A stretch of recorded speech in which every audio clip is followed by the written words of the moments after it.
Hey everybody! You know, a few years back I was at an archery shoot and camped next to a friend of mine. A friend of mine's name was Ray, but camped next to him was a fellow by the name of Bob. And Bob turned out to be a really nice guy, and I got talking to him. I seen he was doing some flint knapping, checked out some of his work, and he does absolutely beautiful stone tool work. In fact, I was so impressed with it that I actually did a video on Bob and his flint knapping. But Bob also does other primitive skills, and one of the skills that he practices is the hand drill method of starting a fire. I was on a website this morning by the name of Primitive Archer. It's a message board for the magazine Primitive Archer, and they discuss different things, primitive skills and bows and bow making and all sorts of stuff. Well, one of the posts on there was from Bob. Now he goes by the nickname of Outback Bob, and I read about it. He was talking about practicing with the hand drill, and I replied back, and one thing led to the other, and we started talking about a fire roll method of starting a primitive fire. Now, it's a friction fire method, and I just learned about it not that long ago from another friend, and I had success doing it. I used both wood ash and, believe it or not, rust, and I was able to get an ember. As you all know, primitive fire is mostly a two-part system where first you create an ember, and then you take that ember and create a flame by putting it in some tinder and adding air to that until it bursts into flame. But the hard part is creating the ember. And this fire roll method is relatively easy. So anyhow, that got me to thinking about possibly trying, instead of substituting the wood ash, substituting chaga. So I'm going to try that. Now, chaga, it's a fungus that grows on birch trees up here in the north, and I've got a piece of it that's been drying out. So I'm going to try that in a fire roll. So let's see how it works. Hopefully it works. I don't know. I've never done it before. Now this is chaga. This is what it looks like when it's on the side of a tree. This is what would be facing you. And if you break it off the tree, this is what is facing the tree itself. Has this kind of burnt orange look to it. I'm going to cut a little bit of this off and pulverize it, and then we're going to give it a try.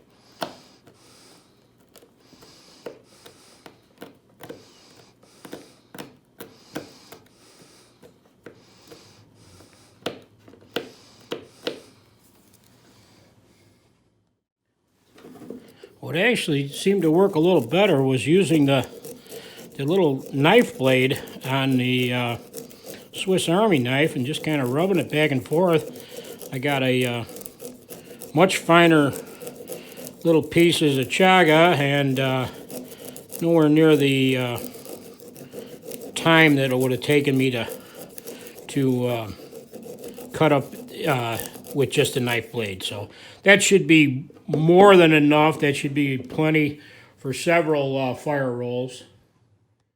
Now I've got a thin layer of cotton here. I'm assuming other natural materials would work, but the only material I've ever tried is cotton. Now I'm going to take a little bit of this ground up chaga, and I'm going to sprinkle that on there.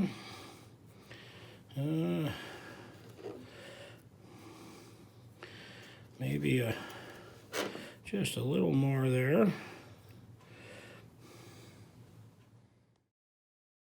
Now what I'm going to do is I'm going to roll this into a tight little roll, or as tight as I can get it here.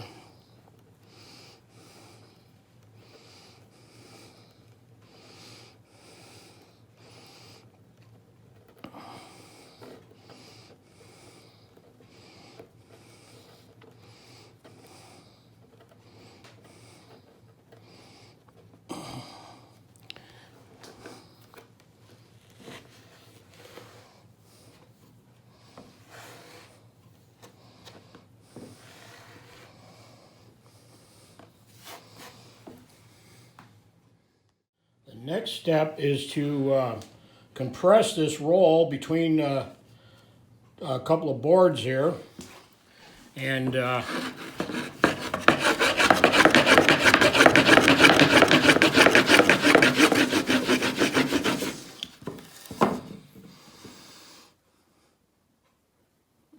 think you can just see a little bit of smoke coming out of that.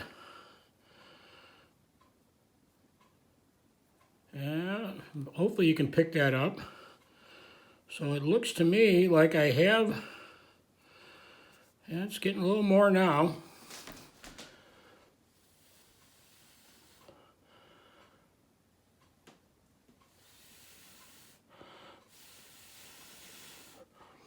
You can see that I have an ember. The chaga worked.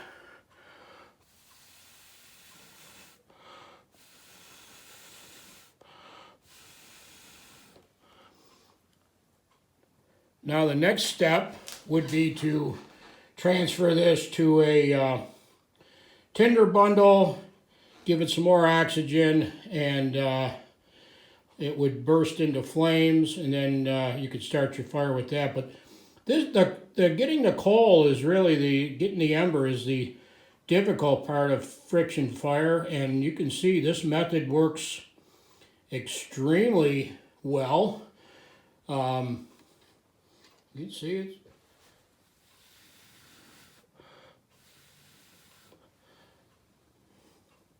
So wood ash would work.